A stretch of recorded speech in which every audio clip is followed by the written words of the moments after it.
আসসালামু আলাইকুম, আশা করি সবাই ভালো আছেন। তো আজকে আমি দেখাবো যে হাদিকা বা আরবিতে বলে হাদিকা, বাংলাতে বলে পার্ক।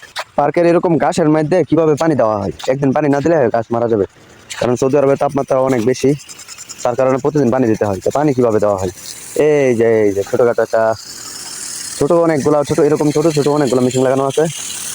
তো এই হাদিকার অনেকগুলো ফ্লোর, ঠিক আছে। এটা সবচেয়ে বড় একটা পার্ক এটা।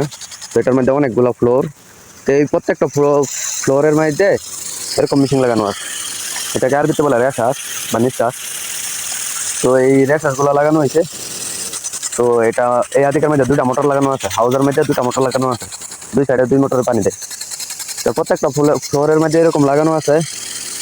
তো মোটর চালু দিলে এটা অটোমেটিক মানে ঘুরে ঘুরে পানি দেয় নিজের থেকে এটা ঘুরে ঘুরে পানি দেয়।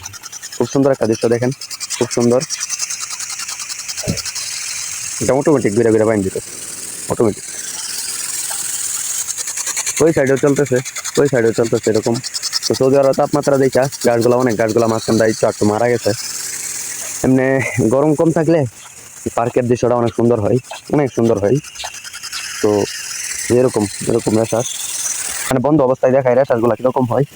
এটা আর কি পানির যে তীব্র চাপে এটা উপরে উঠে যায়, ঢাকনাটা উপরে উঠে যায়। সেটা আমি খালি চোখে একটা দেখাই, মানে বন্ধ আছে যে যে রেশাস গুলা, সেগুলো একটা দেখাই।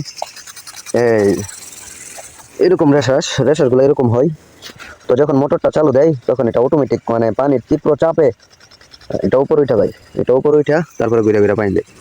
মানে পানির স্পিডের লগে এটার সম্পর্ক, ঠিক আছে। তো আশা করি বুঝতে পারছেন, কিছু কিছু জিনিস এরকম তুলে ধরতে চাইছিলাম। তো আশা করি বুঝতে পারছেন। তো সবাই কমেন্টে জানাবেন ভিডিওটা কেমন লাগছে। ওকে, আল্লাহ হাফেজ, সবাই ভালো থাকবেন, সুস্থ থাকবেন।